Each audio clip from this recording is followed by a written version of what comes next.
এজন্য আমরা যে মুসলমান এটা বুক ফুলিয়ে বলা যাবে তো? পৃথিবীর সব নবীরা মুসলমান ছিলেন। আল্লাহর দেয়া ধর্মের নাম হচ্ছে ইসলাম, এবং এই ইসলামের বিজয় অবশ্যম্ভাবী। পড়েন সুবহানাল্লাহ। যার প্রমাণ আমরা পত্রপত্রিকা খুললে, ইন্টারনেট ব্রাউজ করলে, BBC news, Al Jazeera news, CNN cable news নেটওয়ার্কের নিউজ পড়লে আমরা জানতে পারি যে গোটা বিশ্বের বিভিন্ন ধর্মাবলম্বী লোকেরা নিজেদের ধর্ম রেখে দিয়ে তারা কালিমা পড়ে মুসলমান হয়ে যাচ্ছে। খুশি লাগে আপনাদের? আপনারা কি জানেন যে আমরা ইবাদত করি মসজিদে, খ্রিস্টানরা ইবাদত করে কোথায়?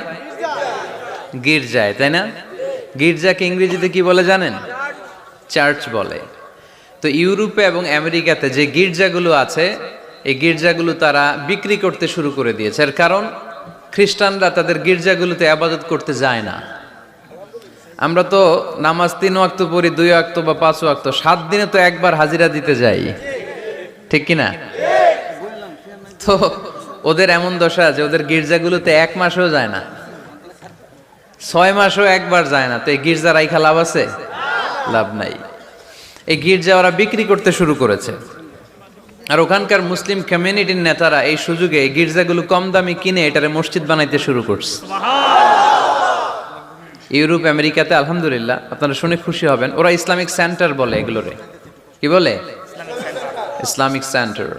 আমাদের এরকম ইসলামিক সেন্টার করা দরকার, যেখানে দার্স হবে, দার্স, রেগুলার দার্স হবে। এই যে তাফসির মাহফিলগুলো বছরে একবার, গত বছর আসছিলাম এখানে, আবার 1 বছর পরে দেখা, কি শিখলেন কি শিখলেন না, কি বুঝলেন কি বুঝলেন না, আর জানা শোনার সুযোগ হয়েছে নাই। কিন্তু সেন্টার যদি হয়, ওখানে শিশু কিশোরদের আলাদা কোরআন শিক্ষার আসর, আমার বোনদের আলাদা শিক্ষার আসর, বয়স্কদের আলাদা কোরআন শিক্ষার আসর, তারপরে সেখানে হেজামা সেন্টার থাকবে, রুকিয়া সেন্টার থাকবে, তালিম, তাদরিস, তারবিয়ার সব ব্যবস্থাপনা থাকবে। এজন্য সব জায়গায় এরকম সেন্টার থাকার দরকার আছে না নাই? যতদিন আমরা এই ইউনাইটেড থাকব, ততদিন আমাদের দিকে চোখ তুলে তাকাবার খবরদারি কারো থাকবে না। আর ইউনিটি যখন ব্রেকডাউন করবে, আমরা শতদা বিভক্ত, একজন আরেকজনের গালি দিবে, একজন আরেকজনের কাফের বলবে, তখনই সমাজের সব শান্তি সুখ এগুলো বিনষ্ট হতে চলবে। জোরে বলেন ঠিক কিনা? মুসলিম উম্মার মধ্যে এখন এই সমস্যা, ইউনিটি নাই। We don't have any central leadership, আমাদের কেন্দ্রীয় নেতৃত্ব নাই।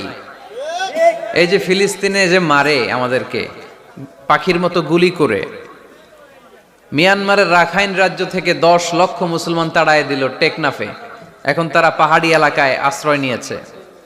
সিরিয়াতে মার খেয়ে গোটা বিশ্বে এরা ছড়িয়ে আছে। এই যে মুসলমানরা গোটা বিশ্বে মার খায়, আমাদের পক্ষে কথা বলার মতো আমাদের কোনো কেন্দ্রীয় লিডার আছে? সেন্ট্রাল লিডারশিপ নাই। আল খিলাফা আল ইসলামিয়া, ইসলামিক ক্যালিফেট, এটা নাই। এই সেন্ট্রাল লিডারশিপ না থাকার কারণে গোটা বিশ্বে আমরা আজ নির্যাতিত, নিষ্পেষিত। আমাদের কোনো মা বাপ নাই। জোরে কোন ঠিক কিনা? এদিকে লাথি মারলে ওইদিকে যাই, ওদিকে লাথি মারলে এদিকে আসি। আমাদের পক্ষ নিয়ে, আমাদের স্বার্থ নিয়ে যে কথা বলবে, জাতিসংঘে হুঙ্কার তুলবে, ওআইসি থেকে ঘোষণা আসবে, ওরকম একটা নেতাও আমাদের নাই। জোরে বলেন ঠিক কিনা? ওমরে ফারুকের মতো যদি একটা নেতা থাকতো, তাহলে গোটা বিশ্বে মুসলমানরা এক আমব্রেলার নিচে, এক ছাতার নিচে চলে আসতো, তাই না? এমন সাহাবী ছিলেন বিষ্ণু ঈসা ইসলাম তার ব্যাপারে বলেছেন, আসাদ্দুহুম ফি আমরিল্লাহি উমর। আল্লাহর জমিনে আল্লাহর দ্বীন বাস্তবায়নের জন্য সবচেয়ে কঠিন সাহাবী ছিল যিনি, তিনি হচ্ছেন উমর। মুনাফিকরা ওমরে ফারুককে দেখে ভয় পেত, খোদ শয়তান ইবলিস ওমরে ফারুককে দেখে ভয় পেত। আলহামদুলিল্লাহ পড়বেন না? বিষ্ণু ঈসা ইসলাম বলতেন, ওমর তুমি যদি এই রাস্তা দিয়ে হাঁটো আর শয়তান তোমারে দেখে, তাহলে শয়তান এই রাস্তা রেখে দিয়ে অন্য রাস্তা দিয়ে হাঁটে। লা নবিয়্যা বা'দি ওয়ালা রাসূলা। আল্লাহ রাসূল বললেন, আমার পরে কোনো নবীও নাই, রাসূলও নাই, তবে আমার পরে কেউ যদি নবী হতো, ওমর নবী হয়ে যেত। এরকম একজন ওমরের আমাদের দরকার। এরকম একজন ওমরের অপেক্ষায় আমরা। একজন হলেই চলবে। কয়জন লাগবে? যুগ জামানা পাল্টে দিতে চাই না অনেক জন, এক মানুষই আনতে পারে জাতির জাগরণ, এক মানুষই বিপদকালে বাঁচায় কাফেলায়, ক্ষুদ্র ডিঙ্গি বাঁচায় জাহাজ অসীম দরিয়ায়। কয়জন ওমর দরকার? আমরা সেই ওমরের জন্য অপেক্ষা করছি, যার নেতৃত্বে, যেই আল ইমাম আল মাহাদি, যার নেতৃত্বে গোটা বিশ্বে শান্তি, সভ্যতা, ভদ্রতা আবার প্রতিষ্ঠিত হবে। এক ছাতার নিচে মুসলমানেরা থাকবে, কেউ কারো ব্যাপারে হৃদয়ে কোনো বিদ্বেষ রাখবে, ঘৃণা রাখবে, কেউ কাউকে গালি দিবে না। এই সুসম্পর্ক, এই ঐক্যের জন্যই ইসলাম একসাথে উদখুলু ফিস সিলমি কাফা, পরিপূর্ণভাবে সবাই মিলে ইসলামের রশিকে আঁকড়ে ধরো, তাহলেই বরকত দিবে কে? ওমরে ফারুক বলতেন, নাহনু কওমুন আ'আজ্জানাল্লাহু বিল ইসলাম, আমরা তো এমন জাতি যে জাতিকে আল্লাহ তাআলা ইসলাম দিয়ে সম্মানিত করেছে। আমাদের সম্মান ইসলামে, এখন ইসলাম রেখে দিয়ে অন্য জায়গায় সম্মান খুঁজি, এজন্যই লাথি খাই, এজন্যই অপমানিত, এজন্যই নেতৃত্ব শূন্য। জোরে বলেন ঠিক কিনা? গোড়ার দিকে যদি না যাই, মূলের দিকে যদি ফিরে না আসে, আমাদেরকে গালি দেয় মৌলবাদ। মৌলবাদ মানে হচ্ছে যে মূলের দিকে ফিরে আসে, return back to the root, শিখর থেকে, শেকড় থেকে শিখরে। শিখরে যেতে হলে আগে শেকড়ে যেতে হবে। জোরে বলেন ঠিক কিনা? এজন্য ঐক্যের কোনো বিকল্প নাই। আমি আমার আলোচনা শুরুতেই এই মেসেজটা আপনাদের কাছে ড্রপ করতে চাই যে আসুন আমরা কাদা ছোড়াছুড়ি ছেড়ে দেই, হিংসা বিদ্বেষ ভুলে যাই, হৃদয়টারে সবার জন্য উজাড় করে দেই। মুমিনদের হৃদয়ে থাকবে সবার জন্য ভালোবাসা। কি থাকবে? আল্লাহ রাসূল সাল্লাল্লাহু আলাইহি ওয়াসাল্লাম মক্কা থেকে যখন মদিনাতে গেলেন, তিনি দেখলেন দলে দলে লোকজন কালিমা পড়ে মুসলমান হচ্ছে, বড় একটা মুসলিম কমিউনিটি গড়ে উঠল। আল্লাহ রাসূল সাল্লাল্লাহু আলাইহি সাল্লাম খেয়াল করে দেখলেন ওখানে শুধু মুসলিম কমিউনিটি নয়, ওখানে জিউস কমিউনিটি আছে, মানে ইহুদি কমিউনিটি। মদিনাতে ইহুদিরাও থাকতো। আবার খেয়াল করে দেখলেন আশেপাশে খ্রিস্টান কমিউনিটিও আছে। তাহলে মোট কয়টা কমিউনিটি হইল? রাসূল সাল্লাল্লাহু আলাইহি ওয়াসাল্লাম এই তিন দলকে নিয়ে একটা চার্টার করলেন, চার্টার। ইতিহাসে এটা মদিনা চার্টার নামে পরিচিত, মদিনা সনদ। সুবহানাল্লাহ পড়েন। তিন ধর্মের লোক, তিন জাতি একসাথে থাকে, আর আমরা এক বাঙালি এক দেশে থাকতে পারি না। এক দল আরেক দলরে বলে তুমি ভারতপন্থী, ওই দল আরেক দলরে বলে তুমি পাকিস্তানপন্থী। বাংলাদেশপন্থী কেউ হতে চায় না। আমরা কোন পন্থী? জোরে বলতে হবে। দেশের স্বার্থটারে সামনে নিয়ে আসতে হবে। তো সম্মানিত সুধী, রাসূল সাল্লাল্লাহু আলাইহি ওয়াসাল্লাম ইহুদিদের সাথে বসেছেন। মদিনা চার্টারে যদি তিন ধর্মের লোক থাকে, মানে মুসলিম community, Jews community and the Christian community যদি থাকে, তার মানে এই মদিনা সনদের মধ্যে স্বাক্ষর করেছিল তিন কমিউনিটির নেতারা। ইহুদিরাও ছিল, খ্রিস্টানরাও ছিল। তো আল্লাহ রাসূল সাল্লাল্লাহু আলাইহি ওয়াসাল্লাম ইহুদিদের সাথে বসেছেন, চুক্তি করেছেন 10 বছরের লম্বা সময়ের। খ্রিস্টানদের সাথে চুক্তি করেছেন। রাসূল সাল্লাল্লাহু আলাইহি ওয়াসাল্লাম খ্রিস্টানের সাথে বসতে পারে, ইহুদির সাথে বসে সনদ তৈরি করতে পারে, মদিনার সনদ। কিন্তু আমরা মুসলমানের সাথে বসতে পারি, একজন আরেকজনের ছায়া দেখতে পারে না। হিংসা, বিদ্বেষ, জেলাসি, অহংকার, ঠিক কিনা?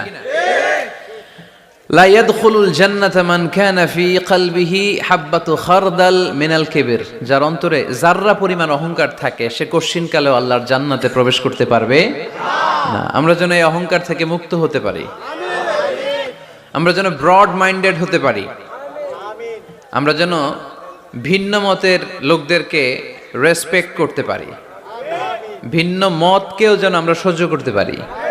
আমাদের দেশে এত কাদা ছোড়াছুড়ি, এত মারামারি কেন জানেন? আমরা ভিন্ন মতকে দমন করতে চাই, ভিন্ন মতকে আমরা স্পেস দিতে চাই না, ফলেই এত ঠেলাঠেলি।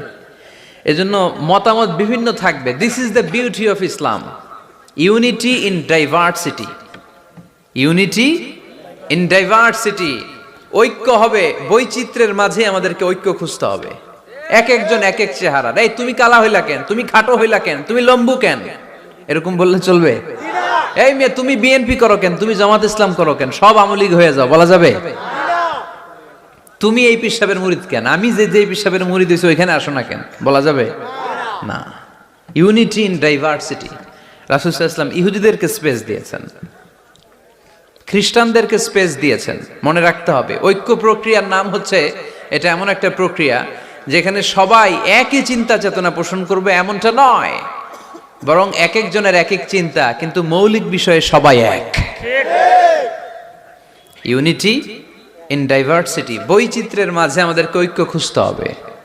প্রিয় ভাইরা, কথা বুঝতে পেরেছেন? আপনারা কি ঐক্যের পক্ষে না বিপক্ষে? আমরা যেন ঐক্যবদ্ধ হতে পারি, আল্লাহ তুমি তৌফিক দান করো। আমরা যেন হিংসা বিদ্বেষ ভুলে যে ইসলামের কল্যাণে কাজ করতে পারি, তুমি তৌফিক দান করো। আরো জোরে পড়ি আমিন। লক্ষ্মীপুর দৌলত খাঁ বাড়ির যুব সমাজের উদ্যোগে আজকের 2 দিনব্যাপী তাফসীরুল কোরআনের মাহফিলের সমাপনী রজনী। আজকের প্রোগ্রামের সম্মানিত সভাপতি হচ্ছেন অধ্যক্ষ গোলাম সারোয়ার সাইদি পীর সাহেব, আড়াইবাড়ি দরবার শরীফ, আমার প্রিয় নানা ভাই। উনি ফোন করে বললেন যে আসবেন প্রোগ্রামে আর কি, তো আসতেছেন আমার সাথে দেখা করার জন্য। অনেকদিন দেখা হয় না, মাঝখানে মালয়েশিয়াতে গিয়েছিলেন। 2 নানা নাতি মিলে ঘুরছি অনেক জায়গায়। মালয়েশিয়ার এক মন্ত্রণালয়েও আমরা অনেক ঘুরলাম, অনেকের সাথে আমরা মিটিং করলাম। তো হঠাৎ করে শুনলাম এখন স্টেজে ওঠার আগে নানা ভাই অসুস্থ হয়ে গেছেন, শ্বাসকষ্ট হচ্ছে, আসার কথা ছিল, এখন হসপিটালে যাবেন। তো আমরা আমার প্রিয় নানা ভাইয়ের জন্য সবাই মিলে আজকের প্রোগ্রাম থেকে দোয়া করি, আল্লাহ তাআলা যেন শিফায়ে কামেলা আজেলা নাসিব করে, খুব দ্রুত সুস্থ হয়ে আবার যেন দাওয়াতি কাজে মনোনিবেশ করতে পারে, আল্লাহ তৌফিক দান করুক। আজকের প্রোগ্রামের সহসভাপতি হচ্ছেন মাওলানা আমিরুল ইসলাম সিদ্দিকী, খতিব, লক্ষ্মীপুর কেন্দ্রীয় জামে মসজিদ। আসছেন উনি? আচ্ছা, আপনি। প্রধান অতিথি জনাব অ্যাডভোকেট রাশেদুল কাউসার ভূঁইয়া জীবন, চেয়ারম্যান উপজেলা পরিষদ। আসছে? বিশেষ কাজে ঢাকা। বিশেষ অতিথি জনাব ইখতিয়ার আলম রনি, সাধারণ সম্পাদক বাংলাদেশ আওয়ামী লীগ, 9 নং কায়েমপুর ইউনিয়ন শাখা। আসছে? মাশাআল্লাহ। তারপর আপনাদের এখানে আইন মন্ত্রী আপনাদের পাশের গ্রামে, ওনার লোকেরা এসে দেখা করলো, আমি সালামও বললাম। ওনার আম্মা অসুস্থ, দোয়া চেয়েছে, আমরা দোয়া করি ওনার আম্মাকে আল্লাহ তাআলা সুস্থতা দান করুক।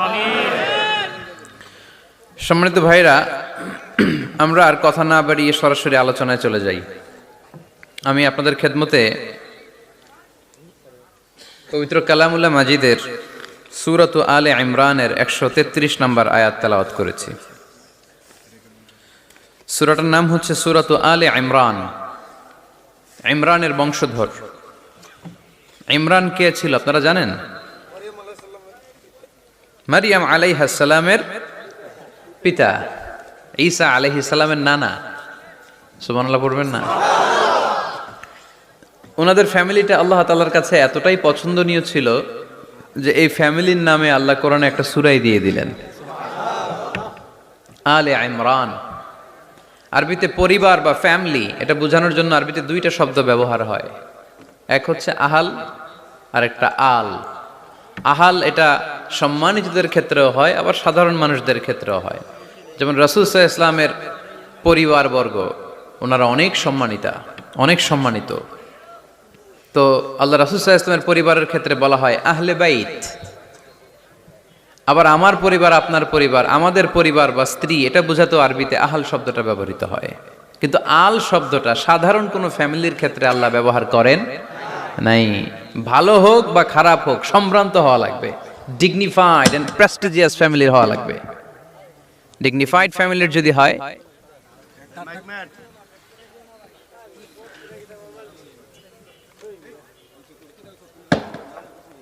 very dignified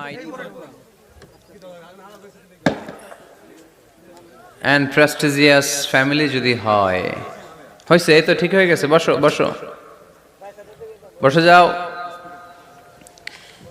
very dignified and prestigious family যদি হয়, সেক্ষেত্রে আল্লাহ কোরআনে আল বলেছেন। যেমন ইমরানের পরিবারের কথা বোঝাতে যে আল্লাহ বলেছেন আলে ইমরান। দাউদ আলাইহিস সালামের পরিচয় দিতে যে পরিবারের কথা বলতে যে আল্লাহ বলেছেন আলে দাউদ। আবার ফেরাউনের বংশ বা পরিবারের কথা বলতে যে আল্লাহ বলেছেন আলে ফেরাউন। তাহলে পরিবারের আরবি 2টা, একটা আল আর একটা আহাল। আহাল এটা সম্মানিত এবং সাধারণ উভয় ক্ষেত্রেই ব্যবহার করেন আল্লাহ তাআলা। আর আল এটা শুধু ডিগনিফাইড অ্যান্ড প্রেস্টিজিয়াস ফ্যামিলি, ভালো হোক ফ্যামিলিটা বা খারাপ হোক সেক্ষেত্রে আল্লাহ ব্যবহার করেন। তারই ধারাবাহিকতায় ইমরান ওনার যে ফ্যামিলি, মারিয়াম আলাইহিস সালাম ছিলেন তার কন্যা, তার স্ত্রীর নাম ছিল হান্না বিনতে ফাখুস। এই ফ্যামিলিটা আল্লাহর কাছে বড্ড প্রিয় একটা ফ্যামিলি, এজন্য আল্লাহ তাআলা এই ফ্যামিলির নামে কোরআনে একটা সূরা দিয়েছেন। কোরআনের চ্যাপ্টারাইজেশনগুলো অনেক সুন্দর। আমি প্রায় বলে থাকি মানুষের নামে সূরা, প্রাণীর নামে সূরা, বংশের নামে একটা সূরা আছে, সূরাতু কুরাইশ আছে না? এর একটা বংশের নামে, তাই না? প্রাণীর নামে আছে বড় প্রাণী, ছোট প্রাণী। স্থলের সবচেয়ে বড় প্রাণী হাতি, আছে না সূরা? সূরা ফিল। আবার স্থলের সবচেয়ে ছোট প্রাণী পিঁপড়া, আছে না? আন্নাম, সূরাতু আন-নামল। তারপর মৌমাছির নামে আছে সূরা, সূরাতু আন-নাহল। মধু খান তো আপনারা? মধু, খাঁটি মধু পাওয়া যায় এলাকায়, খুব পাওয়ারফুল খাবার। কিন্তু সাইবেরিয়ান এলাকায় ওরা মদ খায়। জিজ্ঞেস করলাম কেন? কয় খুব ঠান্ডা। আমি বললাম মধু খাইও, আরো বেশি গরম হবা। মদ খেলেও শরীর গরম হয়, কিন্তু মধু খেলে তার চেয়ে বেশি গরম হয়। রাসূল সাল্লাল্লাহু আলাইহি ওয়াসাল্লাম মধু খেতেন। কিছু কিছু হাদিয়া আল্লাহ রাসূল সাল্লাল্লাহু আলাইহি ওয়াসাল্লাম ফিরিয়ে দিতেন না। এর মধ্যে একটা হচ্ছে মধু। মধু দিলে বলতেন না যে না নিব না। আতর ফিরিয়ে দিতেন না। বালিশ, বালিশ খুব পছন্দ করতেন আল্লাহ রাসূল। ঠেকনা দিয়ে বসতে পছন্দ করতেন। সুবহানাল্লাহ পড়েন। রাসূল সাল্লাল্লাহু আলাইহি ওয়াসাল্লামের কাছে একটা কসমেটিক্সের বক্স থাকতো সব সময়, জরুরি 5-6টা জিনিস এর ভেতরে থাকতো। ওখানে আল্লাহ রাসূল সাল্লাল্লাহু আলাইহি সাল্লাম চিরুনি রাখতেন। চিরুনি, আপনারা চুল আঁচড়ান তো চিরুনি দিয়ে, সবসময় পরিপাটি থাকবেন, এটা সুন্নাহ। পরিচ্ছন্ন, ফিট থাকা, সবসময় গেট আপটা ভালো থাকা, এটা সুন্নাহ। আল্লাহ রাসূল সাল্লাল্লাহু আলাইহি ওয়াসাল্লাম কোনো বিদেশি ডেলিগেট আসলে তাদের সাথে দেখা করার আগে সময় নিতেন, নিজেকে গুছিয়ে নিতেন। সুবহানাল্লাহ পড়েন। চুলগুলো আঁচড়ে রাখতেন এই চিরুনি দিয়ে। তাহলে ব্যক্তিগত কসমেটিক্স বক্সে আল্লাহ রাসূল সাল্লাল্লাহু আলাইহি ওয়াসাল্লাম যে জিনিসগুলো রাখতেন তার মধ্যে একটি হচ্ছে চিরুনি। 2 নাম্বার আল্লাহ রাসূল সাল্লাল্লাহু আলাইহি ওয়াসাল্লাম জাইতুনের তেলের একটা ছোট্ট বোতল রাখতেন। ওয়াত্তিনি ওয়াজ জাইতুন, অলিভ অয়েল। অলিভ অয়েলের ওয়াজ করেছি গত বছর। যেখানেই আমার সাথে লোকজনের দেখা, কয় হুজুর এখন থেকে অলিভ অয়েল মাখি আমি, এজন্য সুন্দর হয়ে গেছি। তো অলিভ অয়েল রাখতেন, চিরুনি রাখতেন। এরপরে সুরমাদানি রাখতেন, সুরমা, চোখে আল্লাহ রাসূল সাল্লাল্লাহু আলাইহি ওয়াসাল্লাম সুরমা দিতেন। এরপর আল্লাহ রাসূল সাল্লাল্লাহু আলাইহি ওয়াসাল্লাম উতুর রাখতেন, উতুর পারফিউম, আতর দিতেন। কিছু কিছু বিষয় আছে আরবাউন মিন সুনানিল মুরসালিন, 4টা সুন্নাহ আছে সব নবীদের সুন্নাহ, সবাই এটা করেছেন। এর মধ্যে একটা হচ্ছে উতুর, সব নবীরা আতর দিতেন। সুবহানাল্লাহ, বাড়িতে যাই বলেন আতর দিবেন, এটা সুন্নাহ। আপনার ইমপ্রেশনটাকে আরো সুন্দর করবে। First impression lasts long. প্রথম দেখায় যারা ভাল লাগে এটা সবসময় ভাল লাগে, ঠিক কিনা? প্রথমেই যদি কারোর সাথে কথা বলতে যাওয়ার পরে দেখা যায় আপনারা দেখতে খারাপ লাগে, গায়ে দুর্গন্ধ, আসবে আর আপনার কাছে? আসবে না। এরপর আসিওয়াক, ওই কসমেটিক্স বক্সে আল্লাহ রাসূল সাল্লাল্লাহু আলাইহি ওয়াসাল্লাম মেসওয়াক রাখতেন। কি রাখতেন? এটাও সব নবীদের সুন্নাত। তো আমরা যেন পরিপাটি থাকি সবসময়, সবসময় যেন পরিপাটি থাকি। তো মৌমাছির নামে সূরা দিলেন। এরকম এক ভাই বলল যে মাকড়সার নামে, হ্যাঁ, আল আনকাবুত নামে সূরা দিয়েছে। এভাবে আল্লাহ তাআলা পরিবারের নামে সূরা দিয়েছেন। ওই সূরাটার নাম আলে ইমরান। কি নাম? সূরাটার নাম হচ্ছে আলে ইমরান। সূরাটার নাম কি? আলে ইমরান। এখানে আল্লাহ তাআলা 133 নম্বর আয়াতে আমাদের অ্যাপ্রোচিং ঠিক করে দিয়েছেন। ডানে যাব না বায়ে যাব? কই যাবেন? ডানে যাবেন। ডানে আছে ক্ষমা আর আছে জান্নাত। ডানে আছে কি? আর আছে জান্নাত। সবাই বলেন, ডানে আছে কি? ক্ষমা আর আছে জান্নাত। ডান দিকে গেলে আল্লাহর ক্ষমা পাওয়া যাবে আর জান্নাত পাওয়া যাবে। এই দুইটাই তো দরকার, বেশি কিছু লাগে নাকি? আর বাম দিকে গেলে আল্লাহর ক্রোধ, রাগ আর জাহান্নাম। বাম দিকে গেলে আল্লাহর ক্রোধ বা রাগ আর জাহান্নাম। ডানে গেলে কি? প্রথমে ক্ষমা আর জান্নাত। এই দুইটা শব্দ একটু মুখস্থ রাখতে হবে আজকে। ক্ষমা আর জান্নাত, দুইটা জিনিস পাওয়া যায় ডানে গেলে। 1 নাম্বার, 2 নাম্বার। সবাই বলেন, 1 নাম্বার, 2 নাম্বার। এবার আঙ্গুল উঁচু করে বলেন,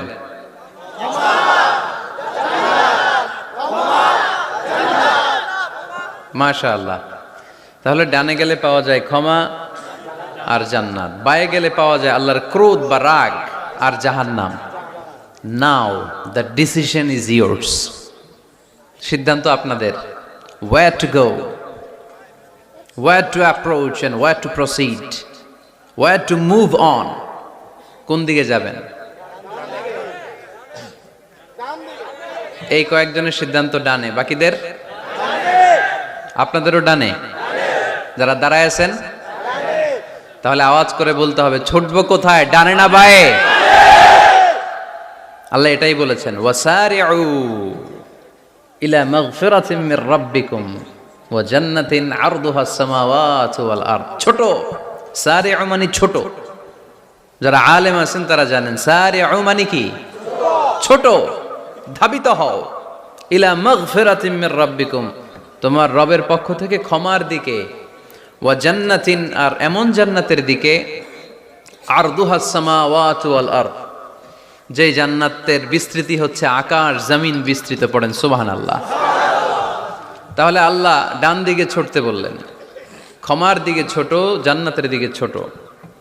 ক্ষমা লাভের প্রতিযোগিতা করো, জান্নাত লাভের প্রতিযোগিতা করো। কিন্তু আমরা কি ক্ষমা আর জান্নাত লাভের প্রতিযোগিতা করি? আমরা কি ভালো কাজের প্রতিযোগিতা করি?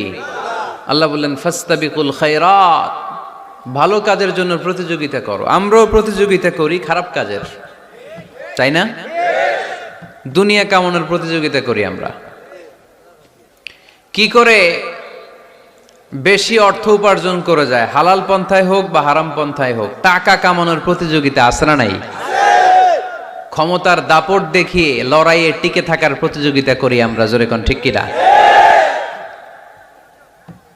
আমরা প্রাসাদ বানানোর প্রতিযোগিতা করি, আমরা বিশ্ব সুন্দরীর প্রতিযোগিতা করি, আমরা প্রতিযোগিতা করি কে হবে মাসুদ রানা। এটাও জানেন আপনারা?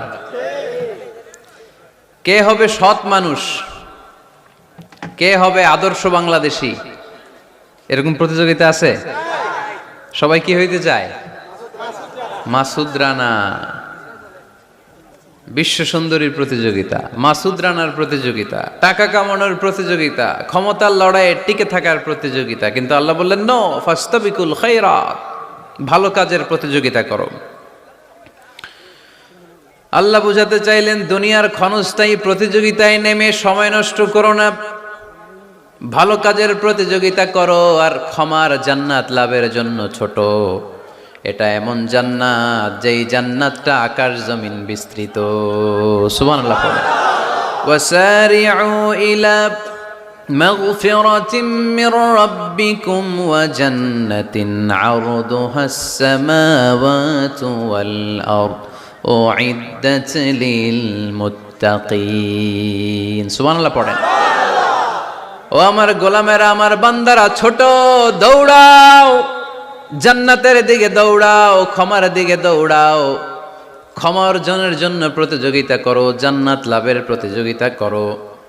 এমন জান্নাত আরদুহাস সামাওয়াতু ওয়াল আরদ, যেই জান্নাত আকাশ জমিন পর্যন্ত বিস্তৃত। বিশাল জান্নাত। জান্নাতে কি ধাক্কাধাক্কি আছে? ঠেলাঠেলি? জায়গা নিয়ে মারামারি? আমাদের বাংলাদেশে জায়গা নিয়ে মারামারি আছে না নাই? কোর্ট পর্যন্ত গড়ায়, তাই না? সামান্য 1 বিঘা জায়গার জন্য কোথায় চলে যায়? কোর্টে। কোর্ট পর্যন্ত গড়ায়। কিন্তু জান্নাতে এই জায়গা নিয়ে ধাক্কাধাক্কি হবে? বিশাল জান্নাত, বিশাল জান্নাত। সর্বশেষ যেই লোকটা 1000 বছর জাহান্নামে পোড়ার পরে জান্নাতে ঢুকবে, ওই লোকের জান্নাতের যে সাইজ হবে এটা এই দুনিয়ার সাইজের 10 গুণ বড় হবে। আগের কালে আমাদের যে দরজাগুলো ছিল গ্রাম বাংলায়, দরজাগুলোর 2টা কপাট ছিল, জানেন? 2টা কপাট একসাথে আইনার পরে তালা লাগাইতো। এখনই না 1 কপাটের দরজা শার্ট করে খুলে যায়। এখনো আছে? তো আল্লাহ রাসূল সাল্লাল্লাহু আলাইহি ওয়াসাল্লাম বললেন জান্নাতের যে দরজার 2টা কপাট, এই 2টা কপাটের একটা কপাট কত বড় শোনো। ইন্না আল মিসরাআইন মিন মাসারি'আল জান্নাহ মা বাইনা মাক্কাহ ওয়া হাজার। জান্নাতের দুই দরজার দুই কপাটের একটার সাইজ হচ্ছে সৌদির মক্কা শহর থেকে বাহরাইনের হাজার শহর যত দূর, জান্নাতের একটা কপাটের দূরত্ব তত দূর। এর মানে হচ্ছে সৌদির মক্কা শহর থেকে বাহরাইন যত দূর, ওই হিসাবে কয়েকশো কোটি লোক, কয়েকশো একসাথে জান্নাতে ঢুকবে। এক ধাক্কায় কয়েকশো কোটি কিংবা কয়েক হাজার কোটি ঢুকে যাবে। তাহলে ওই জান্নাতে কোনো ধাক্কা ধাক্কি, ঠেলাঠেলি, কিলাকিলি, সুবহানাল্লাহ পড়েন। ওয়াসারিউ ইলা মাগফিরাতিম মির রাব্বিকুম ওয়া জান্নাতিন আরদুহাস সামাওয়াতু ওয়াল আরদ উইদ্দাত লিল মুত্তাকিন। আল্লাহ বললেন ক্ষমার দিকে ছোট, আর এমন জান্নাতের দিকে ছোট যেই জান্নাতটা আকাশ জমিন বিস্তৃত। উইদ্দাত লিল মুত্তাকিন, মুত্তাকিনদের জন্য এই জান্নাতকে তৈরি করে রেখেছে কে? আল্লাহ। তার মানে জান্নাত একটা সাম্প্রদায়িক জায়গা। জান্নাত একটা কি জায়গা? যেখানে মুত্তাকিরা ছাড়া কেউ ঢুকতে পারবে নাকি সবাই ঢুকতে পারবে? সবাই ঢুকতে পারবে না, ওখানে শুধু মুত্তাকিনরা ঢুকতে পারবে। উইদ্দাত লিল মুত্তাকিন, এটা মুত্তাকিনদের জন্য আল্লাহ তাআলা তৈরি করে রেখেছে। হাদিসে কুদসিতে আল্লাহ তাআলা বলেছেন, এই উইদ্দাতের এই শব্দের ব্যবহারই করেছেন আ'দাতু লিইবাদিয়াস সালিহিন, আমি আমার নেককার বান্দাদের জন্য এমন জান্নাত বানিয়েছি মা লা আইনুন রাআত, পৃথিবীর কোনো চোখ ওই জান্নাতের সৌন্দর্য দেখে নাই। ওয়ালা উযুনুন সামিআত, পৃথিবীর কোনো কান জান্নাতের কোনো সুন্দর শব্দের আওয়াজ শুনে নাই। ওয়ালা খাতারা আলা কলবি বাশার, মানুষ কল্পনাও করতে পারবে না যে জান্নাত কত সুন্দর। সুবহানাল্লাহ, সুবহানাল্লাহ আরো আসতে পড়েন। আল্লাহ বললেন উইদ্দাত লিল মুত্তাকিন, আমি আমার মুত্তাকিন বান্দাদের জন্য তৈরি করেছি। মুত্তাকিরা ছাড়া কেউ জান্নাতে প্রবেশ করতে পারবে নাকি? পারবে না। এখন মুত্তাকি কারা, তাদের বর্ণনা আল্লাহ সামনে দিবেন, শুনবেন আপনারা? আচ্ছা, এটা হচ্ছে কোরআনের একটা বর্ণনা ভঙ্গি। কোরআনের মধ্যে অনেক বেশি কোহেরেন্স আছে, সিকোয়েন্সটা অনেক সুন্দর। যখনই আল্লাহ বলবেন কাফিরিন, কাফের কারা, তার বর্ণনা দিবেন। এরপর যখন আল্লাহ বলবেন মুনাফিকিন, মুনাফিকিন কারা, আল্লাহ বর্ণনা দিবেন। এরপর যখনই আল্লাহ বলেছেন মুত্তাকিন, মুত্তাকিন কারা, তারপরে তার বর্ণনা দিবে। সুবহানাল্লাহ পড়েন। যেমন আল্লাহ সূরা বাকারার শুরুতেই মুত্তাকিদের বর্ণনা দিয়েছেন। আল্লাহ দ্ব্যর্থহীন কণ্ঠে ঘোষণা করে বলেছেন যালিকাল কিতাবু লা রাইবা ফীহি হুদাল লিল মুত্তাকিন, এই কিতাবটা এমন কিতাব যেই কিতাবে কোনো সন্দেহ নাই, আর এটা হুদাল্লিল, সবাই বলেন হুদাল্লিল, এটা মুত্তাকিদের জন্য পথ প্রদর্শনকারী। যে কাউকে এই কিতাব পথ দেখায় না। ওয়ালা ইয়াজিদিজ যালিমিনা ইল্লা খাসারা, জালেমদেরকে এই কিতাব পথ দেখায় না, তাদের ক্ষতির মাত্রাটাই বাড়ায়। মুত্তাকিদের পথ দেখায়, জালেমদের ক্ষতির মাত্রা বাড়ায়। দোষ কি কোরআনের? কোরআনের না। যেমন দুধ, এটা সবার উপকারে আসে না, কিন্তু দোষটা কি দুধের? দুধ হচ্ছে সুষম খাবার, এটার মধ্যে খাদ্য উপাদানের যে 6টা পোরশন সবটাই আছে, কিন্তু সবাই হজম করতে পারে না। পেট যদি খারাপ হয় দুধ খাওয়া যাবে?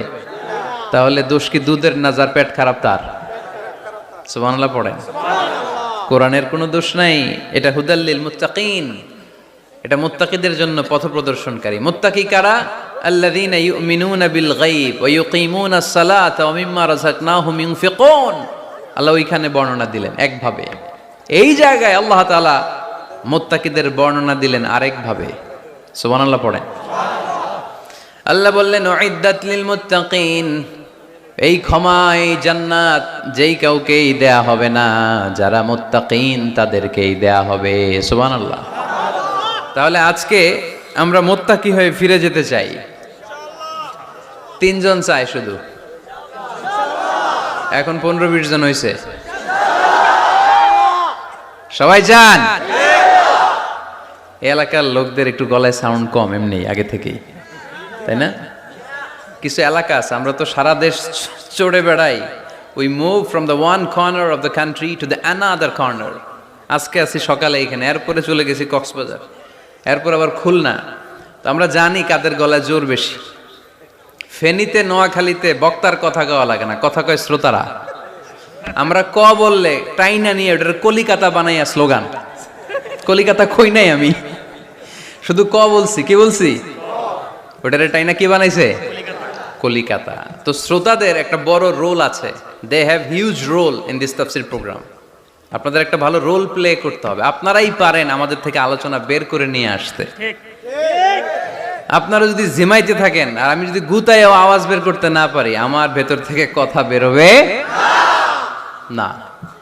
আর আপনারা যদি প্রাণবন্ত থাকেন, সজীব থাকেন শেষ পর্যন্ত, তাহলে কোরআনের সুন্দর সুন্দর কথাগুলো আল্লাহ আমার মুখ দিয়ে বের করায় দিবে।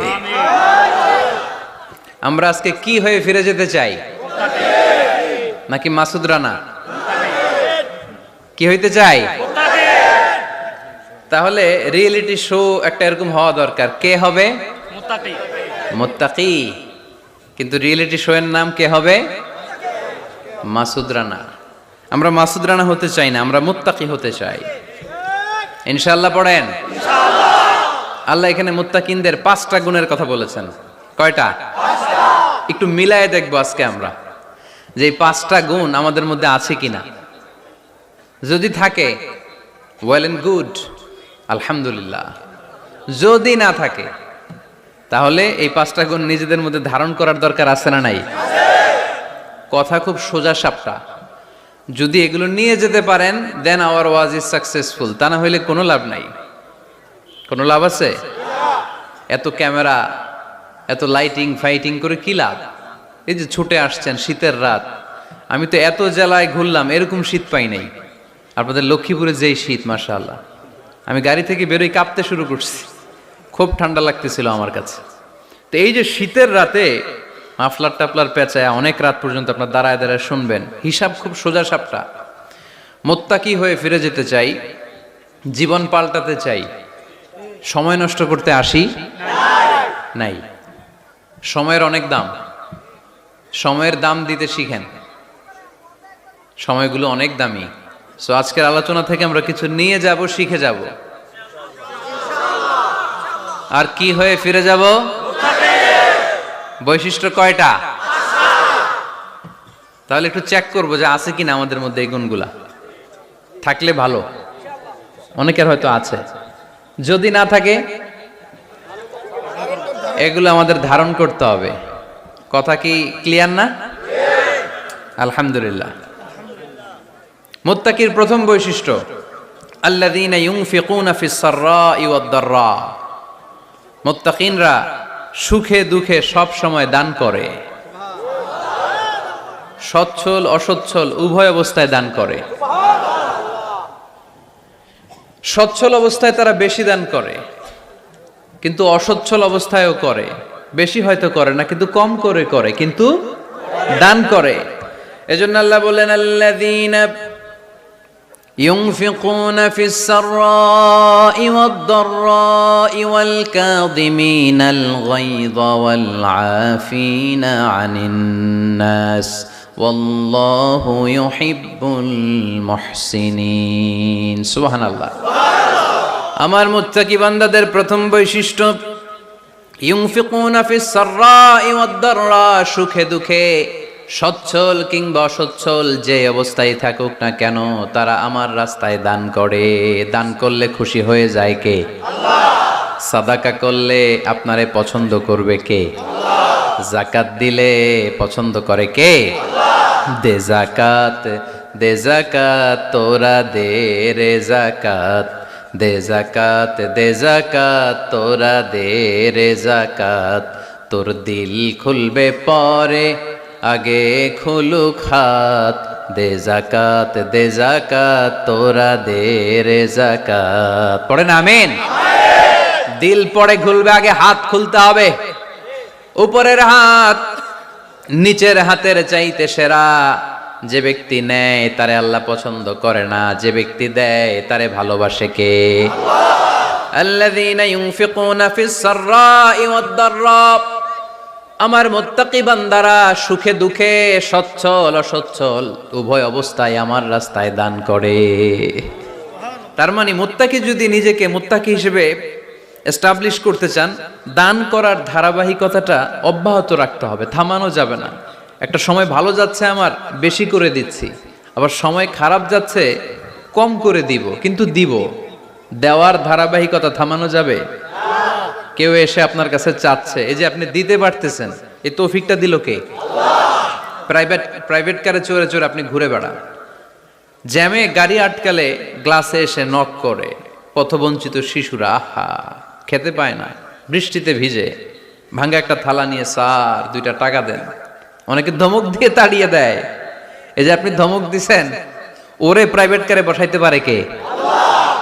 আপনার হাতে ভাঙ্গা থালা দিয়ে রাজপথে নামায় দিতে পারে কে? এজন্য আল্লাহ বললেন, আমি দেয়ার মালিক, তুমি দাও, তুমি দিলে তোমার হাত আমি ভরে দেব। আল্লাহু আকবার। মদিনার জমিনে সবচাইতে গরীব সাহাবীর নাম ছিল সাইয়েদনা বেলাল আল হাবাশী রাদিয়াল্লাহু তাআলা আনহু। বিশ্বনবীর খাস মুয়াজ্জিন, ইথিওপিয়া থেকে ইসলামের সুশীতল ছোঁয়ায় এসে মদিনায় বিশ্বনবীর হাতে হাত রেখে কালিমা পড়ে মুসলমান হয়েছে। দেখতে ছিল কুচকুচে কালো, কিন্তু হৃদয়টা ছিল সাদা। মদিনার সবচাইতে গরীব সাহাবী। লজ্জাস্থান ঢাকার মতো একটা লুঙ্গি ছিল, এছাড়া আর কিছু ছিল না। শুধু আমাদের লজ্জাস্থান ঢাকার মতো একটা লুঙ্গি আছে, আর কিছু নাই। এরকম কে কে আছেন? হাত তোলেন। কেউ নাই। তার মানে আল্লাহ আমাদের অনেক দিয়েছে, ঠিক কিনা? মদিনার সবচেয়ে গরীব সাহাবীর নাম বেলাল রাদিয়াল্লাহু তাআলা আনহু। লজ্জাস্থানটা ঢাকার কাপড় ছাড়া তার কিছু ছিল না। ওই বেলাল রাদিয়াল্লাহু তাআলা আনহুকে ডেকে বিশ্বনবী বললেন, আনফিক ইয়া বেলাল, ও বেলাল তুমিও আল্লাহর রাস্তায় দান করো। সুবহানাল্লাহ। আনফিক ইয়া বেলাল লা তাখশা মিন যিল আরশি ইকলালা, ও বেলাল আল্লাহর ধনভাণ্ডারে কমতি নাই, তুমি দান করো, তোমারও বাড়ায়া দিবে কে? যে বেলাল রাদিয়াল্লাহু তাআলা আনহু লুঙ্গিটা পরা ছাড়া আর কোনো সম্পদই ছিল না, এই লুঙ্গিটাই সম্পদ, আর কিচ্ছু নেই। ওই বেলালকে বিষ্ণু বলেছেন, দান করো বেলাল, কিপটামি করো না। যে রবের সন্তুষ্টির জন্য তুমি দান করবা, ওই রবের কোনো কমতি নাই, ঘাটতি নাই। গোটা বিশ্বের সবার সব ডিমান্ড পূরণ করে দিল, যার যত চাহিদা সব দিয়ে দিল, আমার আল্লাহর ধনভাণ্ডারের 1 ইঞ্চিও কমবে না। এজন্য মুত্তাকিদের প্রথম বৈশিষ্ট্য, আল্লাযীনা ينفقون في السراء والضراء والكاظمين الغيظ والعافين عن الناس والله يحب المحسنين। মুত্তাকিনদের প্রথম বৈশিষ্ট্য, সুখে দুঃখে সব সময় দান করে একজনের খুশির জন্য। তিনি কে? দান করলে যে আল্লাহ বাড়ায় দেয়, বিশ্বাস হয়? বিশ্বাস হয়? বাড়িয়ে দিবে আল্লাহ। মাসালুল্লাযীনা ইউনফিকুনা ফি সাবিলিল্লাহি কামাসালি হাব্বা আনবাতাত সাবআ সানাবিলা ফি কুল্লি সুমবুলাতিন মিআতু হাব্বা ওয়াল্লাহু ইউদাঈফু লিমান ইয়াশাউ ওয়াল্লাহু ওয়াসিউন আলীম। সুবহানাল্লাহ পড়ে। আল্লাহর রাস্তায় দানের দৃষ্টান্ত চারা গাছের মতো। যেই চারা গাছ রোপণ করে দিলে সেখান থেকে শীষ গজায় 7টা। ওই 7টা শীষ থেকে, প্রতিটা শীষ থেকে হয় শত শস্য দানা, মানে 700। আপনি 1 টাকা দান করলে আল্লাহ 7 গুণ, 100 গুণ থেকে 700 গুণ বাড়ায় দিবে। আল্লাহর প্রাচুর্যতার কোনো কমতি নাই, আল্লাহর ভান্ডারে কোনো ঘাটতি নাই। আছে? এজন্য দিতে হবে। কি করতে হবে? দিলে নতুন করে আসে, না দিলে আসে না। বিশ্বাস হয়? অনেকে বিশ্বাস করে না। আল্লাহ বলেন, আনফিক ইয়া আদম উনফিক আলাইক, হে বনি আদম দাও, দিলে আমিও দেব। অনেকে আমরা ধরে রাখি দেখে নতুন কিছু আসে না। আপনার হাতে 5 কেজির একটা বস্তা, তো এটা ধরে রাখলে আরেকটা নিতে পারবেন? এটা ফালাই দিলে না 10 কেজি ধরতে পারবেন? কথা কয় না? 5 কেজির এটা দিয়ে দেন, 20 কেজি আসবে। 20 কেজির ওইটা দিয়ে দেন, 40 কেজি আসবে। আর 5 কেজি ধরে রাখলে নতুন কিছু আসবে। আনফিক ইয়া ইবনা আদম উনফিক আলাইক, হে বনি আদম দান করো, তুমি দিলে আমি তোমারে দিব। সুবহানাল্লাহ পড়েন। তবে এই দানটা গোপনে হলে ভালো। প্রকাশ্যে দান করলেও আল্লাহ কবুল করে, কিন্তু গোপনে করলে বেশি খুশি হয় কে? গোপন দান। আল্লাহ তাআলার রাগ আর ক্রোধ যদি আপনার উপর থেকে থাকে, গোপন দান আল্লাহর ক্রোধ আর রাগকে কমিয়ে দেয়। গোপন দান করলে আল্লাহ খুশি হয়ে যায়। আল্লাহর যদি কোনো রাগ, গোসা, ক্রোধ থাকে আপনার উপর, এটা কমে যাবে। 7 শ্রেণীর ব্যক্তিকে আল্লাহ তাআলা আরশের নিচে ছায়া দিবেন কিয়ামতের দিন, যেদিন সে ছায়া ছাড়া আর কোনো ছায়া থাকবে না। এর মধ্যে 1 শ্রেণীর ব্যক্তি, রজুলুন তাসাদ্দাকা বিসাদাকা ফাআখফাহা হাত্তা লা তা'লামু শিমালুহু মা তুনফিকু ইয়ামিনুহু।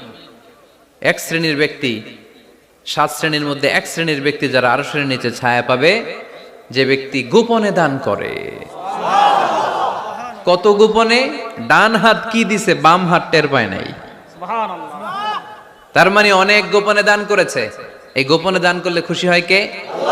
আল্লাকা সিররুন ইনদাল্লাহ বাইনাকা আনতা ওয়া বাইনাল্লাহ আল্লাকা সাদাকাতুন তাখফা লা ইয়ালামুহা ইল্লাল্লাহ আল্লাকা সিররুন ইনদাল্লাহ বাইনাকা আনতা ওয়া বাইনাল্লাহ আল্লাকা সাদাকাতুন তাখফা লা ইয়ালামুহা ইল্লাল্লাহ। সুবহানাল্লাহ পড়েন।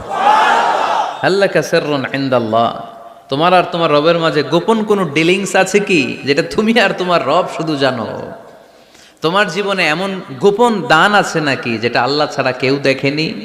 ওই দানগুলোরে পছন্দ করে কে? আল্লাহ। যারা দুনিয়ার বুকে সচ্ছল এবং অসচ্ছল অবস্থায় দান করে, কিয়ামতের দিন আমল নামা দেখে তারা অবাক হয়ে যাবে, বলবে আল্লাহ এত ভালো কাজ আমি দুনিয়ায় করি নাই, হয়তো এটা আমার আমল নামা নয়, ফেরেশতারা ভুল করে অন্যের আমল নামা আমাকে দিয়ে দিয়েছে। আল্লাহ বলবেন না, আমার ফেরেশতারা ভুল করে না। ফেরেশতারা ভুল করে নাকি? তোমার আমল নামাই তোমার হাতে পৌঁছেছে। দানকারী বলবে আল্লাহ এত ভালো কাজ আমি করি নাই, কি করে এত আমলের পাহাড়? আল্লাহ বলবে ওই যে আমার খুশির জন্য, আমার ভালোবাসায় দুনিয়ার বুকে যে তুমি দান করেছো, ওই দানের সওয়াবটাকে পাহাড় পরিমাণ বড় করে আমি আল্লাহ নিজ দায়িত্বে তোর আমল নামায় ঢুকিয়ে দিয়েছি। সেই বুখারীর বর্ণনা, কামা ইউরাব্বি আহাদুকুম ফুলুয়াহু, তোমরা তোমাদের গাভী যেমনে পালো। বাছুর পালন কারা কারা দেখি লক্ষ্মীপুরে? মাশাআল্লাহ, অনেক গরু টরু আছে তো এলাকায়। ছাগল পালন কারা কারা? ওট পালন কারা কারা দেখি?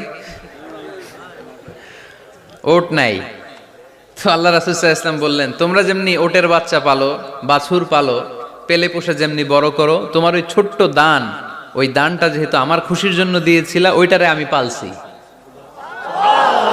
তোমরা যেমনি বাছুর পালছো, আমি আল্লাহ তোমার ছোট্ট দানের সওয়াবটাকে পেলেছি, পেলে পুষে ইয়া বড় উহুদ পাহাড়ের সমান করে এরপরে তোমার আমল নামায় উঠাইয়া দিছি। তাহলে মুত্তাকি বান্দার প্রথম গুণ, তারা দান করে। ইউনফিকুনা ফিস সাররাহ। লক্ষ্মীপুরের ভাইয়েরা খেয়াল করে শুনেন, মুত্তাকি বান্দাদের প্রথম গুণ, সুখে থাকি আর দুঃখে থাকি আল্লাহর রাস্তায় দান করব আমরা, ঠিক কিনা? সর্বাবস্থায় দান করতে হবে। ফিস সাররা, সুখের সময়ও করব, অফিদ দাররা, দুঃখের সময়ও করব। সুখের সময় যদি আমি বছরে 10,000 টাকা দান করি, দুঃখের সময় 10 টাকা তো দিতে পারবো। কথা বুঝে নাই বোধহয়? কষ্টের সময় অল্প দিব, কিন্তু দেয়ার ধারাবাহিকতাটা আমরা চালিয়ে যাব। পারা যাবে?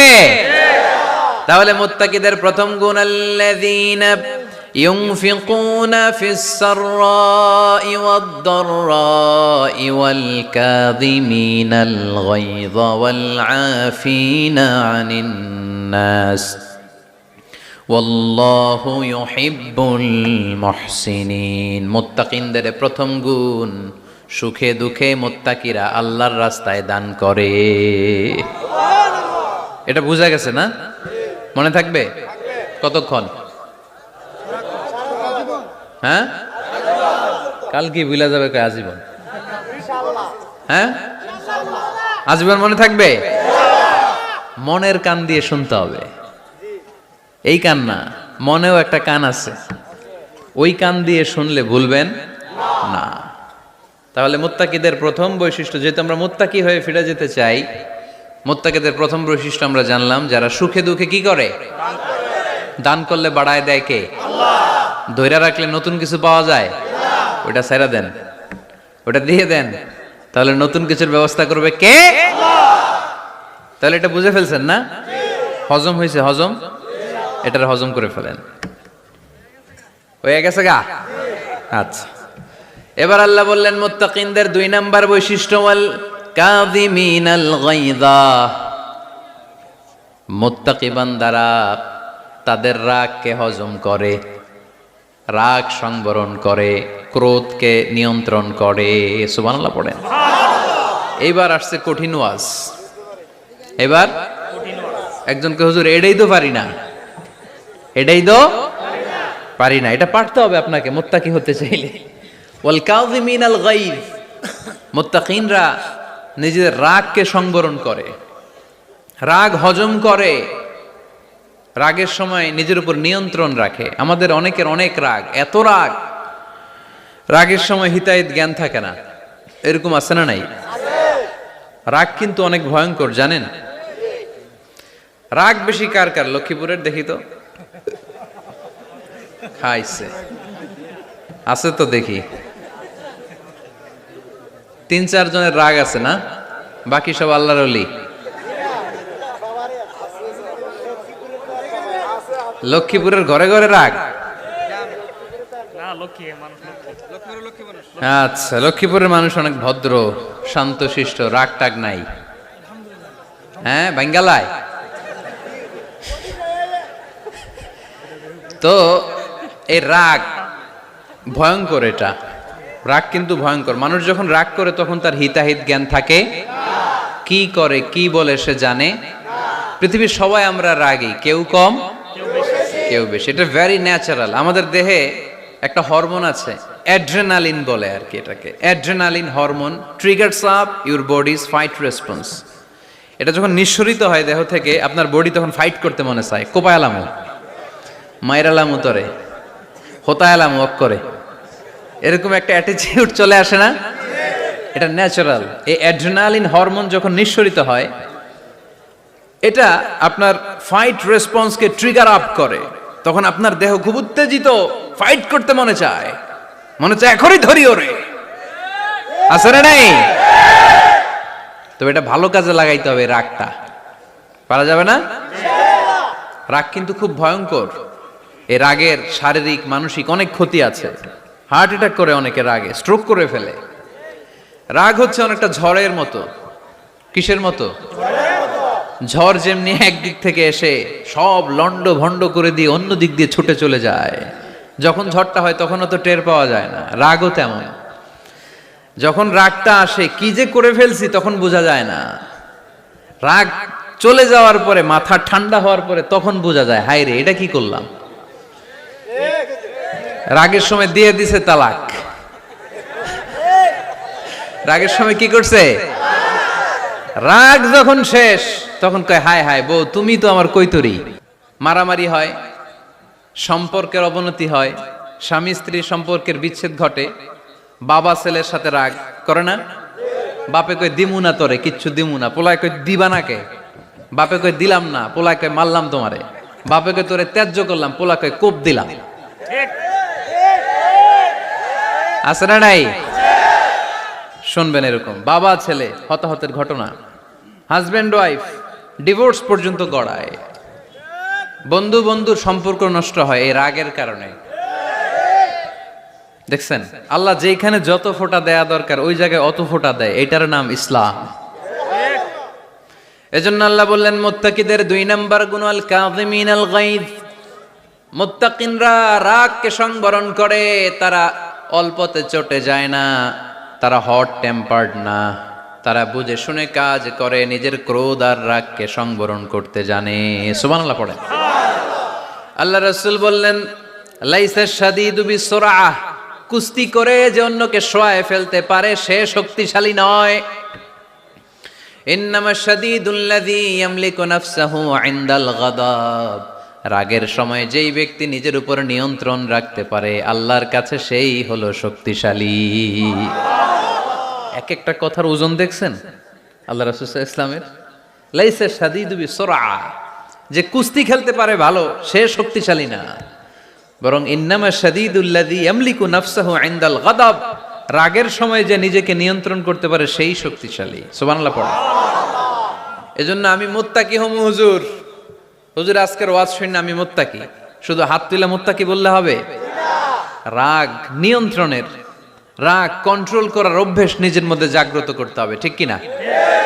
এক সাহাবী এসে বললেন, ইয়া রাসূলুল্লাহ আউসিনি, ইয়া রাসূলুল্লাহ আমারে কিছু নসিহত করেন। বিশ্বনবী বললেন, লা তাগদাবু, সাহাবী তুমি রেগে যেও না। সাহাবী বললেন, নবী আবার ওসিয়ত করেন। বিশ্বনবী বললেন, তুমি রেগে যেও না। সাহাবী বললেন, শুনলাম তো এটা, আরেকটা কিছু কন। বিশ্বনবী বললেন, রেগে যেও না। রাদ্দাদা মিরারান, বারবার যতবার সাহাবী বিশ্বনবীর কাছে নসিহত চাইলেন, বিশ্বনবী একটা নসিহতই করলেন, রেগে যেও না, কারণ রেগে গেলেন তো হেরে গেলেন। রেগে গেলেন তো হেরে গেলেন। ওরা আপনারে রাগাতে চাইবে, আপনি ঝগড়া করতে চান না, ওরা আপনারে পায়ে পাড়া দিয়ে ঝগড়ায় নামাতে চাইবে। চিল্লা এখন ঠিক কিনা? ওরা পায়ে পাড়া দিয়ে ঝগড়া করবে, ওরা আপনারে অলওয়েজ পোক করবে, ওরা আপনারে হট টেম্পার্ড বানাতে চাবে, আপনারে অস্থির করে দিতে চাবে। কিন্তু ফর্মুলা আমাদের ভালো জানা আছে, আমরা কোরআন থেকে ফর্মুলা নিয়ে চলি, মানব রচিত কোনো ফর্মুলায় আমরা চলি না। জোরে বলেন ঠিক কিনা? মুত্তাকিনদের 2 নাম্বার বৈশিষ্ট্য, ওয়াল কাযিমিনাল গায়জ, মুমিনরা নিজেদের রাগকে নিয়ন্ত্রণ করে। রাগ নাইকার, ক্ষোভ নাইকার, কিন্তু মুমিনরা মুত্তাকিনরা চাইলেই রাগ দেখায় না, তারা রাগকে কি করে? পারবেন ইনশাআল্লাহ। আজকে থেকে ভাবির আর বকবেন না তো, ঝগড়া করবেন না তো, ছেলে মেয়েদের উপর উত্তেজিত হবেন না তো, হ্যাঁ রাগারাগি করবেন, মনে থাকবে তো? আল্লাহ রাসূল সাল্লাল্লাহু আলাইহি ওয়াসাল্লাম কখনোই রাখতেন না।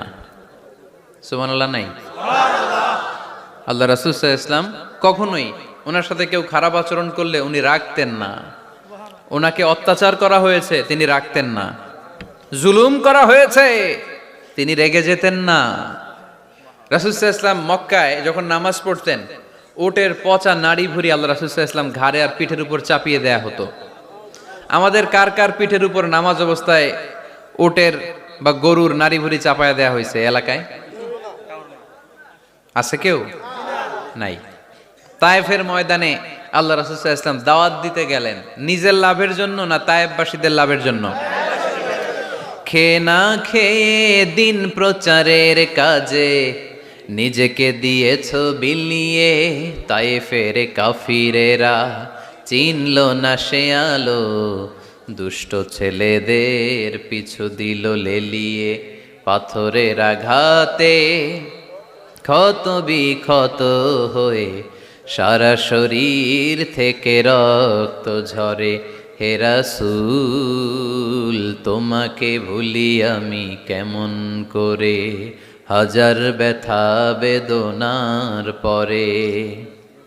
ফিরে আসনি তুমি আপন ঘরে, দিনের আলো তুমি ছড়িয়ে দিতে, চলে গেলে মদিনায় মক্কা ছেড়ে।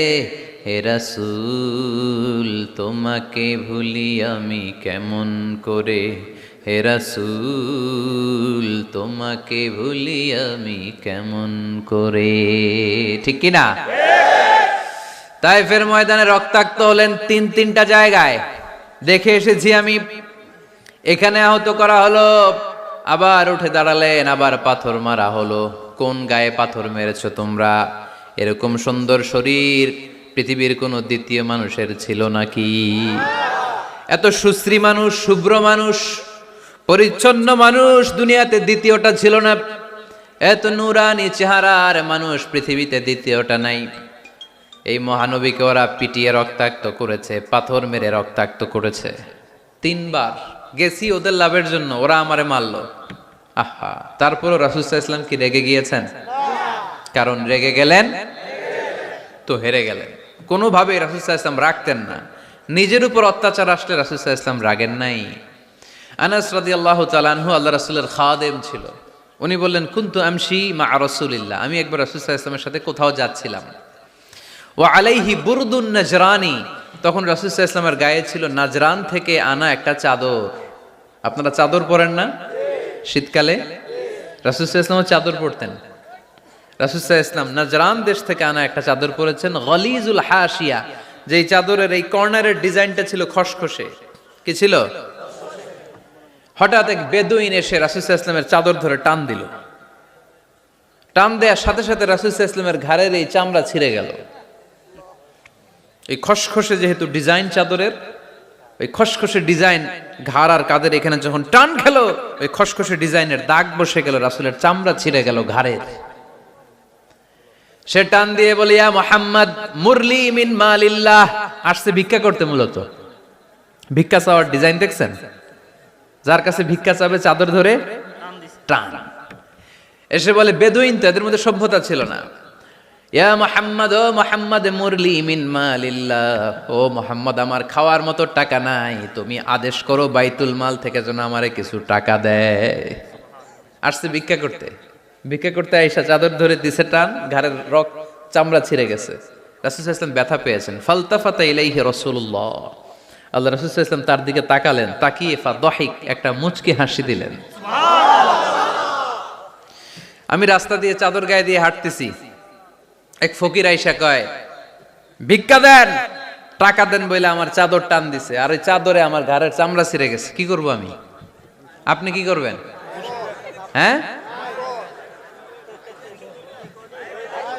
কোনি? আচ্ছা, তা আমরা ঠিকই ওরে ধরে মাইর দিতাম, তাই না? আজকে ওর একদিন কে আমার একদিন, ভর্তা বানায় ফেলতাম ওরে পিটায় রাগের চোটে, ঠিক কিনা? আল্লাহ রাসূল সাল্লাল্লাহু আলাইহি ওয়াসাল্লাম try to think about it, try to ponder on the story.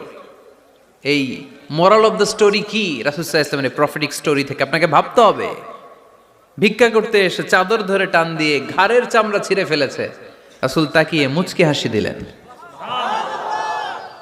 মুচকি হাসি দিয়ে বললেন, যাও বাইতুল মাল থেকে কিছু সম্পদ ধরে দিয়ে দাও। কি নবী ছিলেন! তার মানে উনার গায়ে যত আঘাতই আসতো কখনো উনি রাখতেন, তবে মাঝে মাঝে রাখতেন। যদি আল্লাহর বিধান লঙ্ঘিত হতো তখন বিশ্বনবী রেগে যেতেন। আল্লাহর জমিনে আল্লাহর বিধান লঙ্ঘিত হলে এই লোকটা রেগে যেতেন, প্রিয় নবী তখন সহ্য করতেন না।